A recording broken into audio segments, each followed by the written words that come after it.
The floorboards downstairs groan under a weight that doesn't belong to you or your family. It is a slow, rhythmic protest of wood on nail, the sound of someone who isn't worried about being heard because they know they own the night. You're standing in the hallway, the air suddenly tasting like ozone and old copper.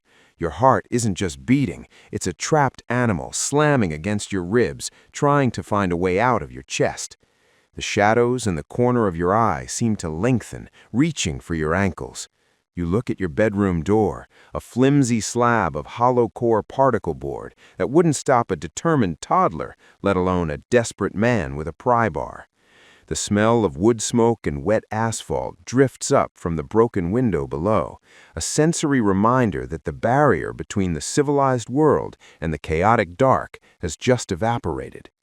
Your palms are slick, your breath is shallow, and the hallway feels like it's stretching into infinity. No worries. Here's what you do. You don't need a multi-million-dollar bunker buried under 3 stories of reinforced concrete to survive the next 20 minutes. You need a sanctuary of necessity. You move toward the small walk-in closet at the end of the hall, the one most people fill with out-of-season coats and broken vacuum cleaners.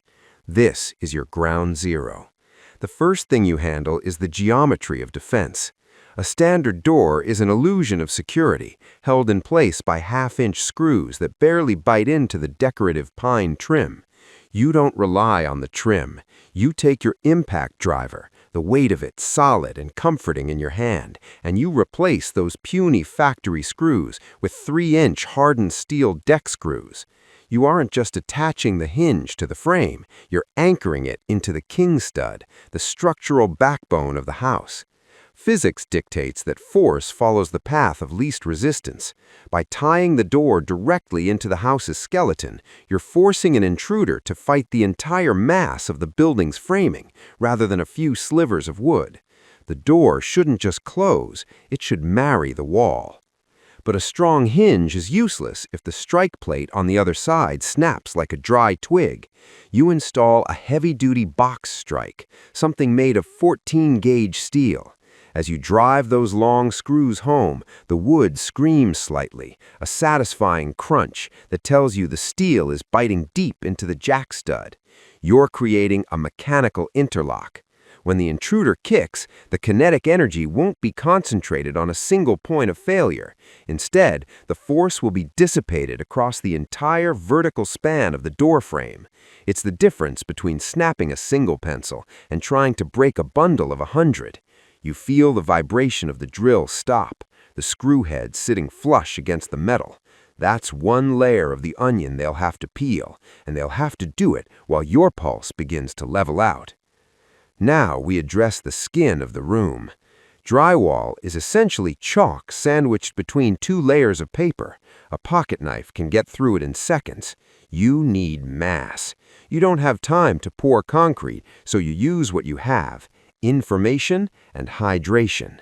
You line the interior walls with heavy bookshelves, but you don't fill them with knickknacks. You pack them tight with hardback books, spine to spine, 3 rows deep. This isn't for a library aesthetic, it's ballistics. High-density paper is one of the most underrated armor materials on the planet. The friction generated by thousands of compressed pages can sap the kinetic energy of a projectile or a blunt force swing with startling efficiency.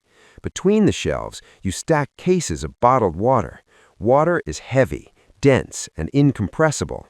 A wall of water bottles acts as a thermal mass and a physical barrier that absorbs impact by distributing the shock waves through the liquid medium. It's a silent liquid shield that also happens to be your most vital resource. The room needs to be low profile, which means it should look like a dead end or a mistake. This is where psychological warfare comes into play. You don't put a high-tech biometric lock on the outside of the door. That's a neon sign screaming that there's something valuable inside. Instead, you use a secret cabinet latch or a magnetic trigger hidden behind the drywall. To the casual observer, the door is just a panel that won't budge. Or better yet, you hide it behind a rolling rack of old, dusty clothes. The human brain is hardwired to ignore clutter. In a high-stress environment, an intruder's pupils will dilate and their peripheral vision will narrow, a phenomenon known as tachypsychia. They're looking for high-value targets, safes, electronics, jewelry. They aren't looking behind a pile of moth-eaten winter coats. You're exploiting their biology against them, disappearing into the visual noise of your own home. Inside the room, the air can become your enemy. As you sit in the dark, your body is a combustion engine, inhaling oxygen and exhaling carbon dioxide. In a small, sealed space, CO2 levels can climb faster than you'd think, leading to lethargy, confusion, and eventually a loss of the very survival instinct you're trying to sharpen. You've already accounted for this. You've installed a small, silent intake vent near the floorboards, disguised as a standard baseboard heater. Science tells us that cool air settles while warm air rises. By placing a small, battery-operated fan at the top of the closet, venting into the attic space, you create a pressure differential. The fan pulls the warm, CO2-heavy air out of the ceiling, creating a vacuum that draws fresh, oxygenated air in through the floor vent. It's a passive-active hybrid system that keeps your brain fueled and your senses keen without making a sound that would give away your position. You sit down on the floor, the heavy scent of old paper and bottled water surrounding you. You reach for your comms. A cell phone is a tracking beacon, and in a localized collapse, towers are the first things to choke. You have a ruggedized hand radio tuned to a preset frequency, but more importantly, you've lined the interior of your low-profile door with a fine copper mesh. You've built a rudimentary Faraday cage. When the door is shut, you are electronically invisible. No signals out, no signals in. You control the flow of information. You have a small tablet preloaded with maps, medical manuals, and a feed from a single low-light camera hidden in a smoke detector in the hallway. You're not just hiding, you're observing. You watch the movement on the screen, a grainy infrared ghost moving past your door, frustrated by the lack of obvious loot. You watch the intruder's body language change from aggression to hesitation. He doesn't see a door, he sees a wall of junk and a house that seems empty of life. The silence returns, but it's a different kind of silence now. It's the silence of a predator who has successfully blended into the tall grass. You check your vitals. Your breathing is rhythmic, a slow 4-count in and a 4-count out. This isn't just to stay calm, it's to manage the internal pressure of your own nervous system. By controlling your breath, you're manually overriding your sympathetic nervous system, preventing the dump of cortisol that leads to the shakes and blurred vision. You are the master of your own biology. You take a sip of water from a bottle, cool, clean, and life-giving. You've turned a mundane closet into a fortress of physics and psychology, and you did it without spending a fortune or alerting the neighborhood to your preparations. Morning light eventually begins to bleed through the small gap in the floor vent, a pale blue reminder that the sun still exists. You check the camera feed. The hallway is empty.